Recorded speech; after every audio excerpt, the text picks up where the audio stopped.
Team of the season is here, and if you're looking for a cheap and reliable way to buy your FIFA 23 Ultimate Team coins over Team of the Season, then please look no further than FIFAcoin.com. You can get a massive 10% discount, and you can also get an extra 5% when you use my code Martain. Link will be in the description.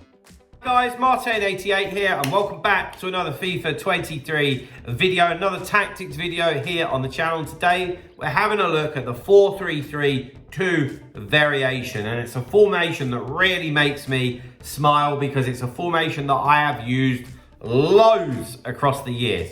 Not so much recently, but back in the day, especially when I was hammering out career mode, which was the basis for me to be so good at squad battles, I might add, this was the formation that I would play all the time. So without further ado, let's walk you through it and tell you how it works, because I like it, I do.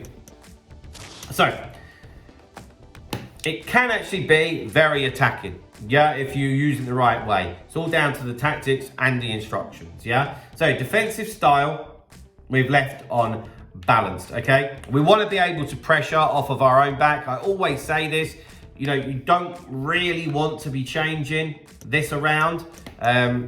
You want to be able to press via your own anticipation and your own right stick switching, second man press, that type of stuff. And when you stick with a formation, you tend to get better at that because you have more of an understanding of how people play against you or where your players are, stuff like that, okay? It's called repetition, you know, muscle memory, that type of thing. Defensive width, 45. You can go 40, 45. I think, like we always say, if you're playing 4 at the back, it's always going to be 40, 45. If you're going to play a 5 at the back, you're going to be looking in the 30s. But yeah, 45, absolutely fine. Defensive depth, 60 though. We want to take it to them a bit with this formation. Like I said, can be quite attacking, and it will be with our tactics and our instructions. Build up, play, balance, chance creation, direct passing. Doesn't matter what formation it is, that is nearly always the same. Why? Because we're unbalanced, it gives us terrific variation, okay? I know you've heard me say that a lot, but if you're new, what I mean by that is gives you a chance to go short, gives you a chance to go long, fast, slow, wide, narrow, absolutely everything, okay? And this formation does that as well, in fairness. Chance creation, direct passing, because it makes the best runs, guys, as you know. Players in the box, 6, very, very easy. You've got the front 3 and the 3 midfielders, easy peasy. Corners and free kicks, I have it on 2. Sound like a broken record repeating myself here, but change it to whatever corner kick routine that you do. Obviously, be aware, guys, be aware that the higher that you put it, the more chance you've got of being countered, which is one of the worst things on FIFA. It really, really is. And guys, before we jump into the instructions, I wanted to remind you that I am still offering online FIFA coaching. So get in touch with me if you're looking to improve your Foot Champs results, or you're just looking to climb the divisions in Rivals. If you want to get in touch with me, the email address is martainfifa88@gmail.com, and I can give you some more information. Right, so 2 centre backs. You won't be shocked to see are stay back while attacking, of course they are. And so are the fullbacks. This is very repetitive across the whole of the 4-3-3s.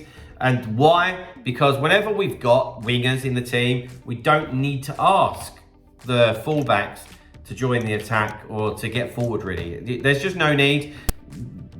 They don't need to provide the width for the team. We've got wingers that can do that. Like I always say, that doesn't mean that we can't get them involved. They're often going to be your out ball, so use them. Use them. Even if it just gives you a moment to think, but more often than not, they'll have a decent amount of space in front of them that they can gobble up. Or if you've got the ball, as an example here with like Joe Cole, you might be able to trigger a run of Mumba to get him forward, even if you use it as a decoy, stuff like that. But if they're getting involved, it's off your own back, which is what you want. Right, into the CDM, which here I've got Declan Rice. So stay back while attacking, cover centre, cut passing lanes. Nice and traditional CDM instructions. No need to play around with it. Now, this is where it gets more attacking and a little bit more exciting. And this is what I used to enjoy. So, Joe Cole and Martin Odegaard. we've got both of them on get forward and get into the box for crosses. So I want you to, in Odegaard's case, focus on that bit of space between Kent and between Muller, okay? Imagine if you've got Odegaard and Joe Cole both piercing those holes either side of Muller. It creates like an overload situation. They always are able to just burst through there with the ball, or a quick 1-2, bang, bang, across the keeper, job done, easy goals. You love doing that, and it still works. So get forward, get into the box of crosses, and cover centre. Okay, so that when we are defending, we've still got that midfield. We've still got that midfield three, which is a huge, huge benefit if you've got three central midfielders. Okay, so the two wingers, which in this case is Ollie Watkins and Ryan Kent. Yes, still Ryan Kent. He's just so fast, man. And I haven't really packed anyone to fill the gap, and I am doing an untradeable RTG this year. So out on the wings, come back on defence. So we're effectively going to be defending like a 4-1-4-1. So nice and solid defensively. But when we do win the ball back, we get into the box of crosses, direct passing's on, and these two wide boys are on get in behind, okay? To offer that width and to give your opponent something else to think about going forward. And as you can see, it's exactly the same for Ken on the other side. Then up front, Gerd Muller, who's amazing, by the way, so good, love him. Just on stay forward, just leave him be, stay in the middle of the box, ready to tuck those chances away. We don't want to move him about. So guys, there we go. They are your 4-3-3-2 variation, tactics and player instructions. If you've liked what you've seen, drop a like on the video, subscribe to the channel if you haven't already, and stay tuned for more tactics on the channel. See you later guys, bye bye.